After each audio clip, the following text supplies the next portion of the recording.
Hi everyone. So I know this is not exactly the best film angle because you could still see like the door and stuff by this angle, but this is not my typical makeup type of vlog. I have actually been asked if I could please vlog about my yoga practice since I have been bringing it up. Typically, I would not think that this would belong on this type of channel, but I do want you guys to see it because I think you can get some use out of it. I also think that health and wellness does parlay into beauty, and I also think that yoga and various forms of yoga accessories and stuff like that could make a great gift for the holidays, provided the person that you're gifting them to is open enough to take yoga, or maybe this is a personal gift for yourself for the holidays. You can't put a dime or a stamp on health and wellness.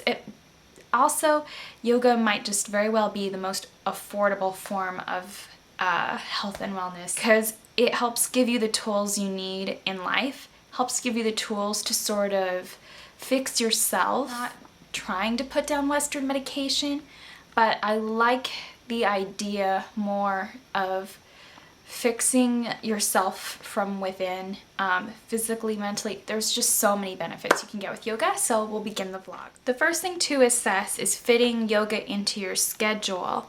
So what you want to do is figure out if where classes are available. A lot of yoga studios are opening more and more often as yoga becomes more popular. That's a good thing. Now you can go ahead and have your pick of the classes in whatever works for you. A lot of yoga studios do open super early in the morning and close fairly late at night. This leaves you plenty of opportunities to take a yoga class.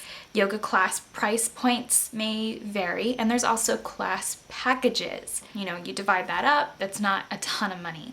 So I basically pay around about $80, $88 a month for my yoga classes, and my studio also donates to the Greenpeace World Campaign. So I know I'm not just benefiting myself, my mind, my body, I'm also benefiting the Greenpeace campaign. So the time I can fit into for my classes is kind of simple. I guess I have it a little lucky, but I do wake up pretty early in the morning to go to yoga classes.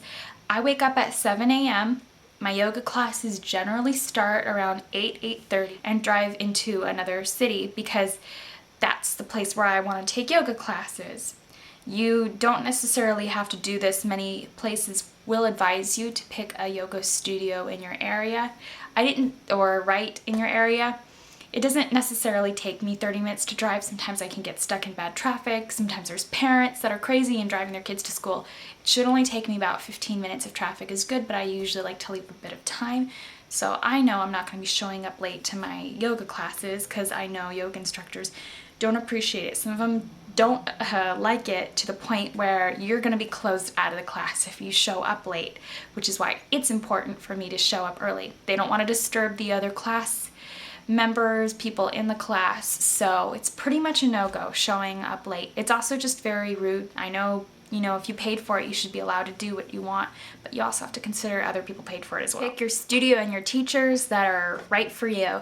Now, I am going to recommend taking a studio that's not super into the whole Western culture aspect. I do know that studios like Total Women's do teach yoga classes, but you're doing yoga in a very well-lit room with a mat that's chained to the floor.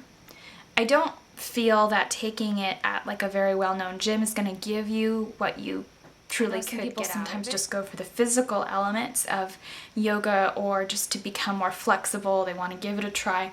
But just be open to all aspects of yoga, I think. And in order to get the most out of it, I would definitely recommend trying to take a slightly more intimate studio. Some people actually do enjoy being yelled at by yoga instructors because this helps them train harder and push them harder.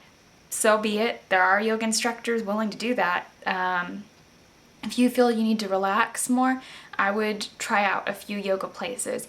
Don't get yourself chained down to a monthly payment plan until you've gotten a chance to try out some classes. When I tried out my studio, I signed up for a trial class. It was about a 2-week trial class at a very respectable price, $20. Not all studios are going to do this, so what I would recommend is pay for a couple classes out of pocket that could cost you about $40 and just see how it goes. Because like I said, you don't want to be chained down to a crazy gym membership when you haven't even gotten to try it out. What yoga means is union. It's a Sanskrit term for the word union, and it's basically supposed to help you connect your mind to your body. So finding a great studio and a great instructor that works for you is like finding a good doctor, basically. Connection between breath and moving your body would be not just assuming the postures, but the breath is to help move and help open up your body. The postures alone can help ease tension in your body and teach you how to relax your body. A lot of people out here in Western culture get really bad neck pains, which can lead to migraines, really bad shoulder pains, and I've had all of that. Really bad leg pains and stuff like that.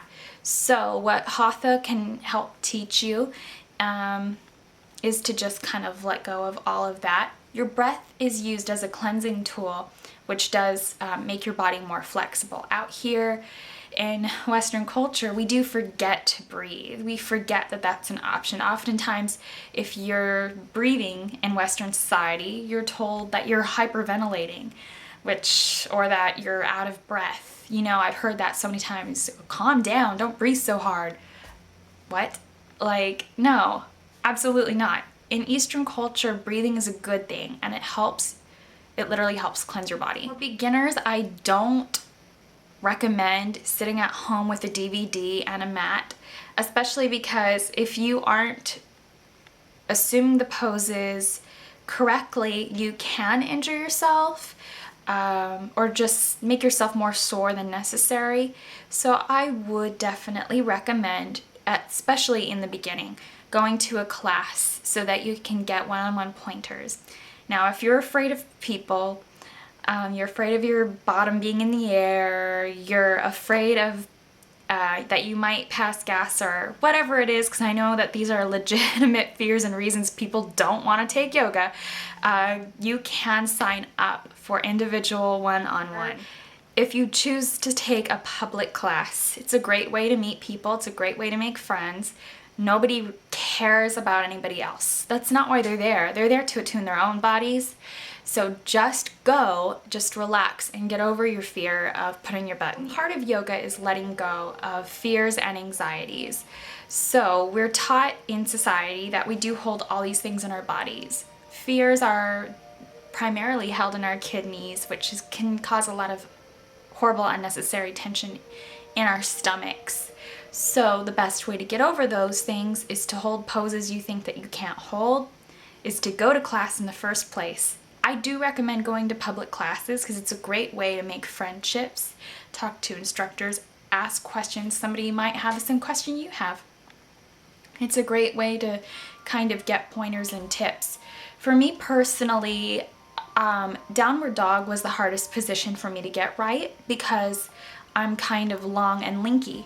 So for me, getting into downward dog was really, really hard because a lot of the girls in my class are a lot shorter. So I would see that they'd get into it and not me. Eventually, I came across a yoga instructor at my studio that was also very long-limbed, and I was finally able to figure it out. There's also a few guys that are in my yoga classes as well. Not a ton, but there's some that do have to go a little further into the poses because their bodies just weigh more than female bodies, or they're taller and whatnot. So this is kind of why I recommend taking a public class. As a person who hates working out in public, it's not that I don't want to be seen, it's just that I'm not there to pick anybody up when I go to work out. I'm there for myself.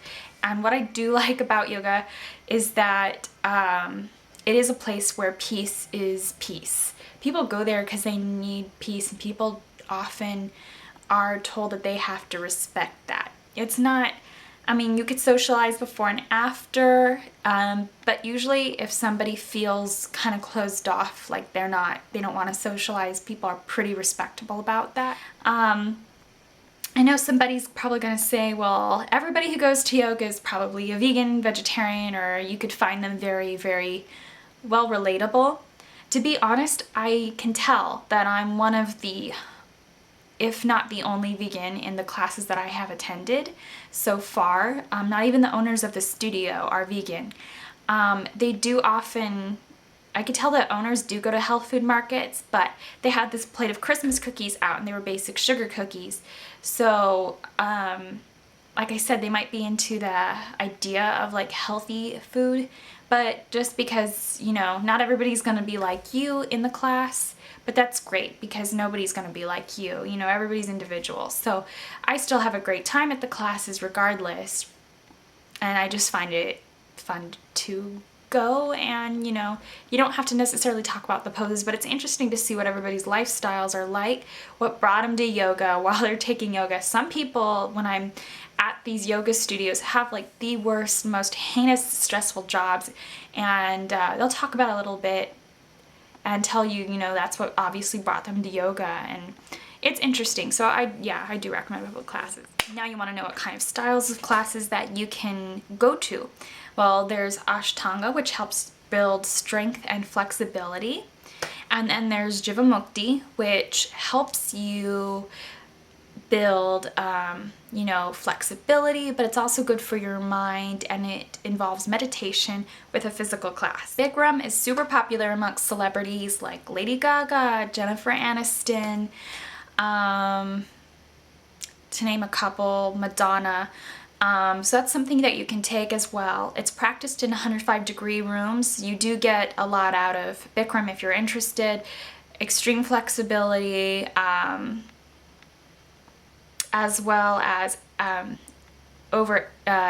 excessive eating prevention. The type of yoga I take right now is integral yoga, which is basically great for beginners, and what it does is help you ease your body into your mind and spirit. It's considered a very holistic type of yoga. It's practiced in a regularly temperate room. It's not like a hot yoga or anything like that. So if you have issues with hot rooms making you feel nauseous, if you don't want to move too fast and you just want to learn the postures, integral or holistic is great for you. Right now my 5-day class is an integral version of Iyengar, or basically an integral part kind of type of class, but you use a lot more blocks to prop up your body. Today we propped up our lower back a lot, we propped up our necks, you know, kind of felt like a geisha where you like have to hold up your neck so your hair doesn't get crazy. But when you release that block and you feel your body reset, it's like the most amazing feeling in the world. Sorry if I'm pronouncing any of these wrong. Kripalu is a type of meditation yoga class where you focus on your breath and meditation for your spirit and your mind. Kripalu also blends dance into yoga. It's known as yoga of life. So if you're a dancer and you're looking for extra flexibility, this might be a great class for you as well. Kundalini, sorry, is a class where you focus on your postures and your breathing. You lock yourself into the posture. I don't know if it would be considered a yin class. This is something that I actually do want to take soon when I feel like I can master some of the positions more that I'm doing. Which is also why I think it's great to take more than one instructor at a time, because they all have like their favorite positions. But Kundalini is a great way to sort of, you know, stay in those positions. When you do positions in succession or hold it for a long time, you'll feel your breathing become longer, more intense, and you could really feel your body release. So I do recommend this type of yoga. Sivananda might be good for some vegetarians, especially ones that tend to overthink things that they can't control, because the Sivananda practice does include a vegetarian diet, but it also includes a lot of meditation, breathing, and proper ways of thinking. So if you tend to overthink things, you tend to worry about things you can't control, this might be a very good practice for you. If you're somebody who needs an extra kick, who wants to go on a vegetarian diet, this might be good for you as well. The last one is Vini Yoga. Now, some instructors will allow you to do some type of Vini Yoga. The instructor I had today, after we did, you know, her prop work and, you know, some of the basic poses, a lot of basic standing poses we did with her, she let us choose the last pose that we personally wanted to get into at the end of class. Most instructors will not say, okay, do this, allow this, you know. Most instructors will give you a couple options here and there. If you're more advanced, go ahead and, you know, pull your leg out to the, you know, whatever, something like that. But most instructors will not allow you to customize your practice. Vinny Yoga allows you to do that. It's kind of considered a bit rude if you're in yoga and you're doing your own thing when the instructor's teaching. So if you're somebody that just doesn't like to listen and you want to listen to your body more or less, try Vinny Yoga. If you've been following me on Facebook or my monthly updates where I talk a little bit about my month or yoga, you kind of know probably where I'm coming from as far as health and healing goes. A lot less migraines, you become a lot more mentally clear of things, you experience more sensations. I think I just swear by it. I think it's amazing. You know, I know that there's blogs about the dangers of yoga because people have held poses for overextended periods of time and not listening to their bodies. So my advice, if you're interested and you want to avoid these dangers, is to listen to your body, and hope it helps you out if you're interested. Because I think health and wellness parlays into beauty, and if it is just as, if not way more important, because you really can't radiate a sense of inner beauty if you don't feel good inside. So that's how I feel. Normally you can kind of tell if somebody's not feeling well, no matter how much amount of makeup they put on. Thank you for watching.